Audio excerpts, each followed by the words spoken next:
Have you ever looked at a country's economy and thought, this makes absolutely no sense? The numbers are terrible. People are struggling, yet the system just keeps going. That's the puzzle of Venezuela under Nicolas Maduro. From the outside, it looks like a complete economic catastrophe. But what if we're looking at it all wrong? What if we stop thinking about it as a country and start thinking about it as a business? Not just any business, but a very specific, ruthless kind of business, a survival business. Let's be clear. When we talk about a normal country's economy, we usually think about things like GDP growth, employment rates, and the general welfare of its citizens. The goal is to make the pie bigger so everyone, in theory, can have a larger slice. A healthy government sees its people as its greatest asset. A productive, educated, and healthy population drives innovation, consumes goods, and pays taxes, creating a virtuous cycle of growth and prosperity. But the Venezuelan model under Maduro throws that entire playbook out the window. It's not optimized for GDP. It's not optimized for citizen welfare. It is optimized for one thing and one thing only, the survival of the ruling regime. And to achieve that, it operates like a cash flow machine designed to distribute resources and secure loyalty, not to build a nation. Imagine a CEO who doesn't care about the long-term health of their company, market share, or employee satisfaction. All they care about is generating enough cash right now to pay off the key people who keep them in power. That's the logic at play here. The Venezuelan state has effectively become a cash flow engine. Its primary function isn't to govern, but to extract resources and strategically distribute the proceeds. So, where does this cash come from? Historically, it was oil. Venezuela sits on some of the largest proven oil reserves in the world. For decades, the state-owned oil company, PDVSA, was the golden goose, but mismanagement, corruption, and a lack of investment have crippled it. Production has plummeted, so the regime had to diversify its income streams, often into less savory areas. We're talking about things like illegal gold mining, which is devastating the Amazon region. We're talking about controlling food and medicine imports, creating artificial scarcities, and then profiting from the distribution. It's about controlling access to everything, because control equals cash and cash equals power. This is the central gear in the machine, the strategic distribution of the cash flow. It's not about social programs in the traditional sense. It's about patronage. The money flows to key pillars of support, the military high command, loyal political figures, and the various security forces. These are the shareholders in this survival business. As long as they get their dividends, they have a vested interest in keeping the CEO in place. Their loyalty isn't to the nation of Venezuela. It's to the system that guarantees their personal enrichment.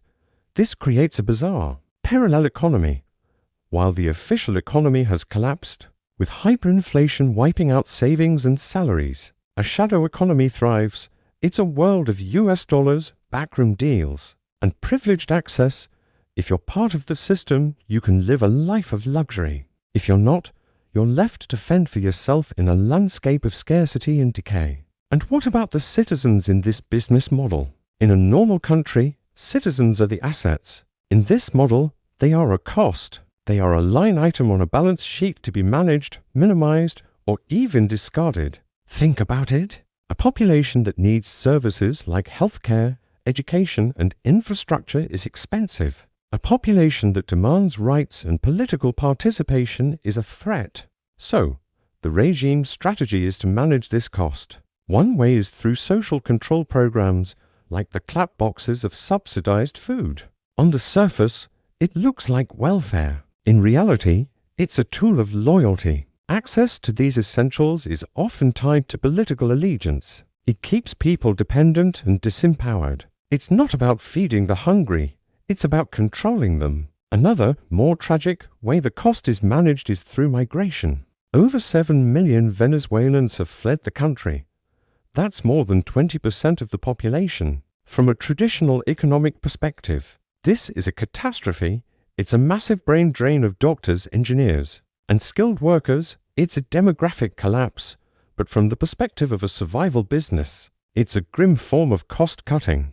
Every person who leaves is one less mouth to feed, one less person to provide services for, and potentially one less voice of dissent. The exodus, while a human tragedy, paradoxically eases the pressure on the regime. It reduces the number of dissatisfied people within the country's borders, making the remaining population easier to control. The regime isn't trying to stop people from leaving. In many ways, it benefits from it.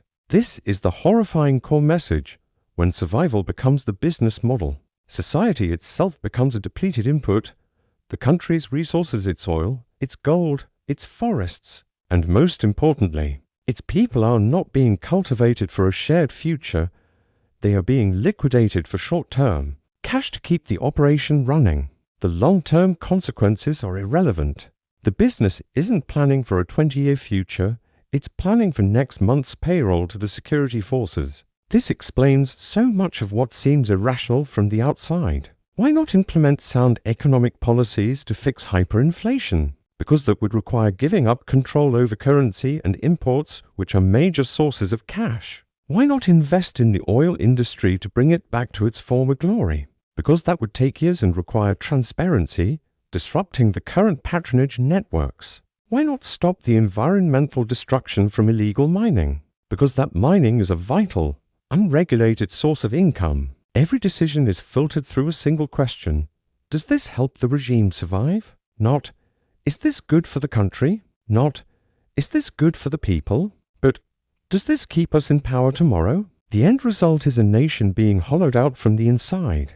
It is a state that actively profits from the decay of the society it is supposed to govern. The infrastructure crumbles, the healthcare system is a shell, and the people are left in a constant state of struggle. The business of Venezuela is thriving in its own perverse way, even as the nation of Venezuela withers and dies. Understanding this framework is crucial. It's not just about a failed state or a bad economy. It's a deliberate system, a business model for authoritarian survival. And as long as the cash keeps flowing to the right people, the model will persist, consuming the country to fuel its own existence. It is a stark warning of what happens when a government ceases to serve its people and begins to simply feed on them. Thanks for watching.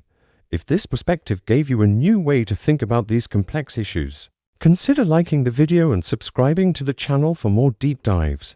See you next time. This is Shadow Financial History.